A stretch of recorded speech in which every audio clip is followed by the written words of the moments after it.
Yes, आज का topic है अपना इलास्टिसिटी ऑफ डिमांड, मांग की लोच। मांग की लोच किसे कहते हैं इसके बारे में हमने पिछले वीडियो में बताया था आपको। और मांग की लोच मांग के नियम पर आधारित है। मांग का नियम ये बताता है कि यदि किसी वस्तु की कीमत में कमी होती है तो उस वस्तु की मांग में वृद्धि होगी, यानी कि कीमत और मांग के अंतर्गत विपरीत संबंध पाया जाता है। अब मांग का नियम तो केवल हमें डायरेक्शन देता है कि कीमतों में परिवर्तन होने से मांग में परिवर्तन होता है, लेकिन कीमत में कितना % परिवर्तन होता है और मांग में कितना % परिवर्तन होता है ये हमें मांग की लोच के द्वारा ज्ञात होता है।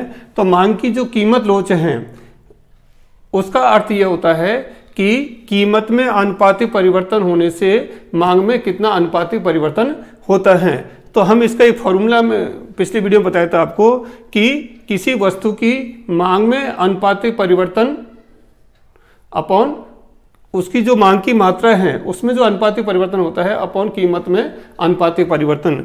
जैसे मान लीजिए किसी वस्तु की कीमत में 10% कमी होती है तो उसकी मांग में मान लीजिए 10% वृद्धि होगी। मांग का नियम तो बताता है कि कीमत में कमी होने से मांग में वृद्धि होगी, लेकिन कीमत में 10% कमी होने से मांग में कितना % वृद्धि होगी ये मांग की लोच बताता है। तो यहाँ पर हमने देख रहे हैं कि कीमत में 10% कमी हुई है तो मांग में भी 10% की वृद्धि हुई है, ये मांग की लोच के है। अब ये कौन सी श्रेणी होगी?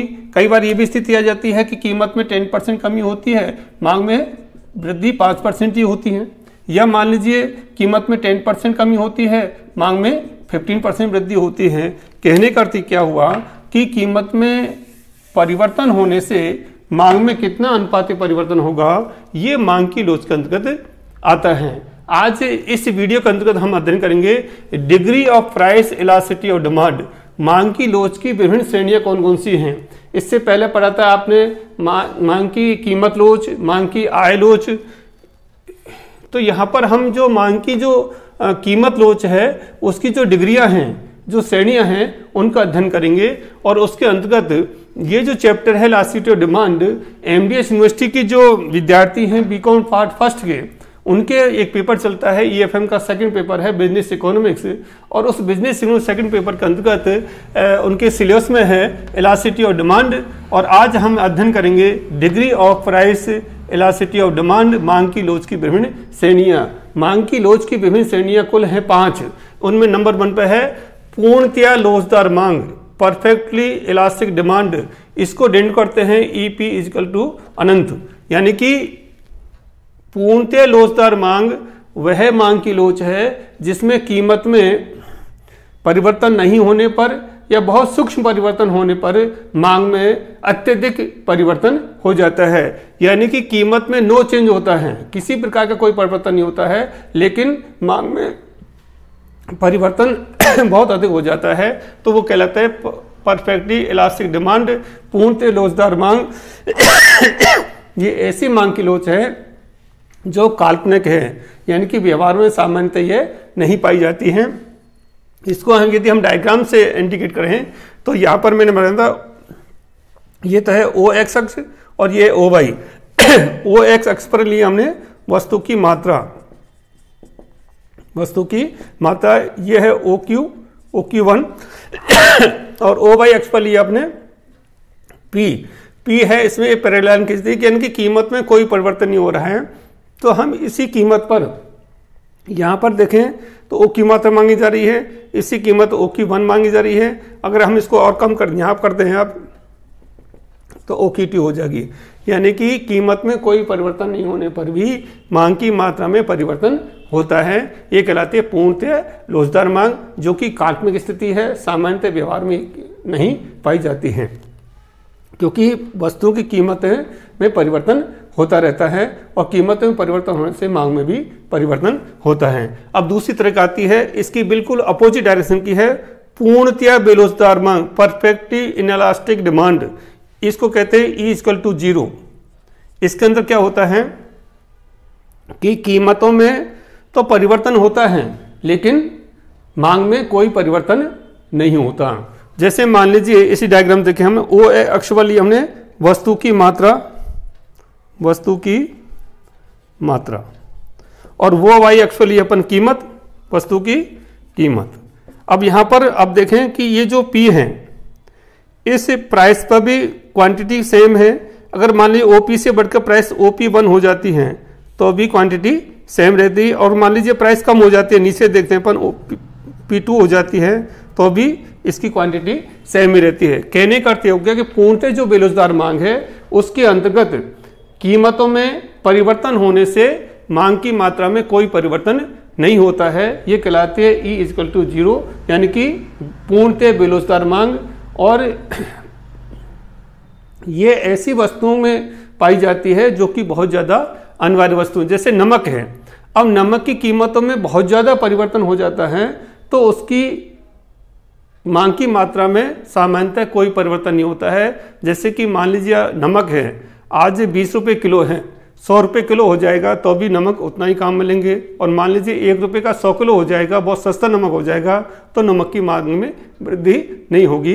तो इस प्रकार से पूर्णतः बेरोजगार मांग ऐसी मांग की लोच है जिसके अंतर्गत कीमतों में परिवर्तन होता है लेकिन मांग की मात्रा में कोई परिवर्तन नहीं होता। अत्यधिक लोचदार मांग क्या है कि कीमतों में कोई परिवर्तन नहीं होता है लेकिन मांग की मात्रा में परिवर्तन होता है। ये दोनों स्थितियां एक दूसरे की अपोजिट हैं। यहाँ पर तो कीमतों में कोई परिवर्तन नहीं हो रहा है, मांग की मात्रा में परिवर्तन हो रहा है। यहाँ पर कीमतों में बहुत परिवर्तन हो रहा है लेकिन मांग की मात्रा में कोई परिवर्तन नहीं, क्योंकि जो क्यू है वो एकदम स्ट्रेट लाइन के अंतर्गत है। ये तो हो गई दो स्थिति जो कि बिल्कुल उत्तरी ध्रुव दक्षिण ध्रुव के हिसाब से आप कह सकते हैं। इसके बाद नेक्स्ट आती है आपकी लोचदार मांग E = 1, इकाई के बराबर इसको कह सकते हैं। और इलास्टिक जो डिमांड है इसका मतलब ये होगा कि कीमतों में जितना % परिवर्तन होता है उतना ही मांग में भी अनुपातिक परिवर्तन होता है। जैसे मान लीजिए कीमतों में 10% का परिवर्तन है तो मांग में भी 10% का परिवर्तन होगा। अब मांग का नियम क्या कहता है, कीमत में यदि कमी होगी तो मांग में वृद्धि होगी, कीमत में यदि 10% कमी हुई तो मांग में 10% वृद्धि होगी, कीमत में मान लीजिए 10% की वृद्धि हुई तो मांग में 10% की कमी होगी। लेकिन ये इकाई के बराबर इसलिए है क्योंकि जितना % के कीमत में परिवर्तन हो रहा है उतना ही % अनुपात रूप से मांग की मात्रा में भी परिवर्तन हो रहा है। इसको भी हम एक रेखा चित्र के माध्यम से समझ सकते हैं। इसमें हमने क्या किया है कि OX अक्ष पर हमने वही वस्तु की मात्रा और OY अक्ष पर वही वस्तु की कीमत। हमेशा आप ध्यान रखें कि जो भी डायग्राम बनाए हैं OX पर हमारा हमेशा वस्तु की मात्रा आप लिखेंगे और OY पर हमेशा वस्तु की कीमत लिखेंगे। यहाँ पर मैंने ये DD वक्र खींच रखा है। अब सपोज करिए OP प्राइस थी, इस OP प्राइस पर O की मात्रा मांगी गई। अब मान लीजिए प्राइस बढ़ जाती है, P से P1 हो जाती है तो ये कम हो गई और ये बढ़ गई, यानी कि कीमत में वृद्धि होने से मांग में कमी हुई। ये बात तो मांग का नियम बता दिया। अब मांग की लोच क्या कर रहा है कि कीमत में जितना % वृद्धि हुई उतना ही % मांग की मात्रा में परिवर्तन हुआ है, यानी कि उतनी कमी हुई है। ये जो चौड़ा हिस्सा आप देखिए इतना यहाँ से यहाँ बढ़ा है, यानी कि जितनी मात्रा में कीमत में % चेंज हुआ है उतनी ही मात्रा में वस्तु की मात्रा में उसकी जो मांग है उसमें परिवर्तन हुआ है। इसको कहते हैं E = 1, इकाई के बराबर मांग की लोच। क्लियर? यानी कि जितना % कीमत में परिवर्तन होगा उतना ही % मांग की मात्रा में परिवर्तन होगा। अब चौथी नंबर क्या आती है, अत्यधिक लोचदार मांग, हाईली इलास्टिक डिमांड। इसके अंदर क्या होता है कि कीमत में तो परिवर्तन कम होता है लेकिन जितना कीमत में परिवर्तन होता है उससे ज्यादा मांग की मात्रा में परिवर्तन होता है। इसको कहते हैं E > 1, इकाई से अधिक लोचदार मांग। अत्यधिक लोचदार मांग क्या है, इकाई से अधिक, यानी कि जितना % कीमत में परिवर्तन है उससे ज्यादा मांग की मात्रा में परिवर्तन होगा। यहाँ पर जैसे मान लीजिए 10% कीमत में परिवर्तन होता है तो मांग की मात्रा में 25% परिवर्तन हो रहा है। सपोज करें कीमत में 10% कमी होती है तो मांग में वृद्धि होगी, 25% की वृद्धि हो गई। कीमत में मान लीजिए वृद्धि होती है तो मांग में कमी होगी। और ये सामान्यतः जो विलासिता की वस्तुएं हैं उनमें ये पाया जाता है इकाई से अधिक। अब इसको हम ऐसे कह सकते हैं डायग्राम के रूप में, वही OX पर आपने क्या लिया वस्तु की मात्रा, OY पर वस्तु की कीमत, और ये जो DD वक्र है थोड़ा सा आप पैरेलल खींचेंगे जिससे कि देखिए सपोज करिए ये ओपी कीमत थी, इस पर डिमांड थी OQ। अब मान लीजिए OP से कीमत घट करके OP1 हो जाती है तो ये मांग बढ़ गई। तो यहाँ यदि हम देखें तो कीमत में जितना कमी हुई है मांग में उससे ज़्यादा वृद्धि हुई है। सपोज ये कीमत में ये 10% की कमी हुई तो मांग में उससे ज़्यादा वृद्धि हुई है। ये कहलाते हैं इकाई से अधिक लोचदार मांग या अत्यधिक लोचदार मांग। और ये अत्यधिक लोचदार मांग जो है सामान्यतः विलासिता की जो वस्तु हैं उनके अंतर्गत पाई जाती हैं। तो आप देखिए ये तो हो गई इकाई से अधिक, ये हो गई इकाई के बराबर। अब नेक्स्ट आती है इकाई से कम। इसको कहते हैं अपन बेलोचदार मांग या इनइलास्टिक डिमांड। इनइलास्टिक डिमांड में इसकी बिल्कुल विपरीत स्थिति है। अत्यधिक जो लोचदार मांग है इसकी बिल्कुल विपरीत स्थिति है।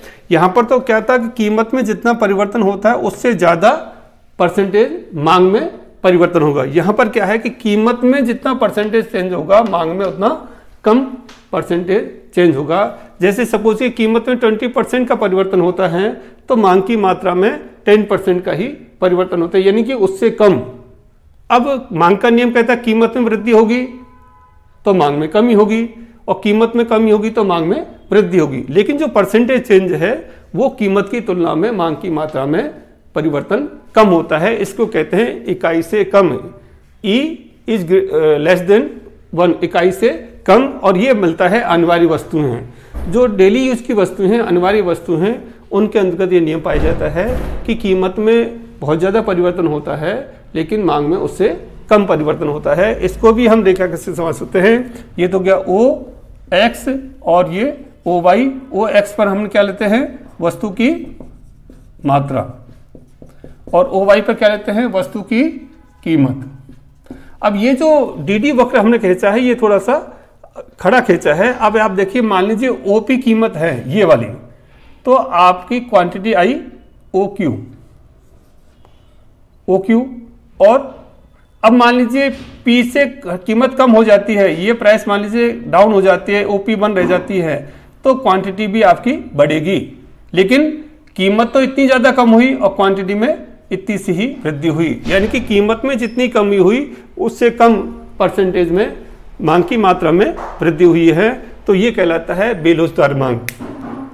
तो आप देखिए कि ये दूसरे की विपरीत स्थिति है, ये दोनों विपरीत स्थिति हैं और ये इकाई के बराबर है, ये बीच की स्थिति है। तो इस प्रकार से हम कह सकते हैं कि मांग की लोच की कुल 5 श्रेणियां हैं।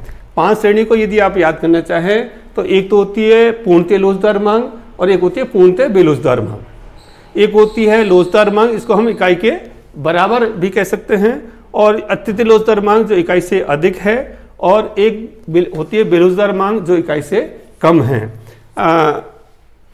इस प्रकार से कई बार परीक्षा में क्वेश्चन पूछते जाता है कि मांग की लोच की विभिन्न श्रेणियां कौन कौन सी हैं। तो आपको मांग की लोच की ये 5 श्रेणियां पाई जाती हैं। सामान्यतः मांग की लोच के अंतर्गत कीमतों में जो अनुपातिक परिवर्तन होता है उसमें मांग में कितना अनुपातिक परिवर्तन होगा ये चीज़ें बताती हैं। तो आज हो गया अपना degree of price elasticity of demand. और बीकॉम फर्स्ट ईयर के जो विद्यार्थी हैं एमडीएस यूनिवर्सिटी के, उनका जो पेपर है बिजनेस इकोनॉमिक्स का EFM का जो सेकंड पेपर है उसके अंतर्गत ये चैप्टर है सिलेबस में। तो आज इतना ही। थैंक यू, धन्यवाद।